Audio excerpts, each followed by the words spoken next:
Welcome to Lakshmi kitchen. இன்றைக்கி நம்ம முருங்கைப்பூ பொரியல் எப்படி பண்ணுறதுன்னு பார்க்கலாம். ஒரு கடாயில் 2 டேபிள் ஸ்பூன் எண்ணெய் சேர்த்துக்கோங்க.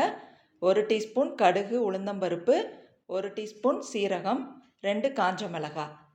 இதெல்லாம் பொரிஞ்சதுக்கப்புறமா கொஞ்சமாக பூண்டு, கருவேப்பிலை, பூண்டு வதங்கினதுக்கப்புறமா வெங்காயம் சேர்த்துக்கோங்க. வெங்காயம் நல்லா வதங்கட்டும். இதோட நான் முருங்கைப்பூ சேர்த்துக்க போகிறேன். முருங்கைப்பூவோட முருங்கைக்கீரையும் சேர்த்து வதக்கிக்கலாம்.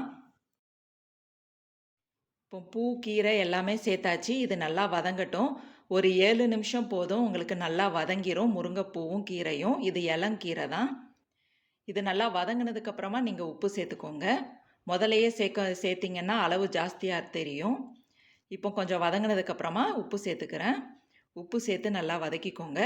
இதோட நான் ஒரு முட்டை சேர்த்து வதக்க போகிறேன். முட்டை சேர்க்கும்போது உங்களுக்கு டேஸ்ட்டாகவும் இருக்கும். சாப்பிடாத பசங்க கூட நல்லா சாப்பிடுவாங்க. அதே மாதிரி நமக்கு அயன் கண்டென்ட்டும் ரொம்ப ஜாஸ்தியாக இருக்கும்.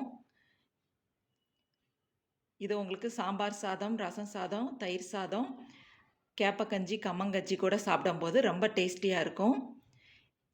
அவ்வளோதான், இந்த பொரியல் ரெடி ஆயிடுச்சு. நீங்களும் ட்ரை பண்ணுங்கள். எப்படி இருந்துச்சுன்னு கமெண்ட் பண்ணுங்கள். இந்த வீடியோ பிடிச்சிருந்தா லைக் பண்ணுங்கள். தேங்க்யூ.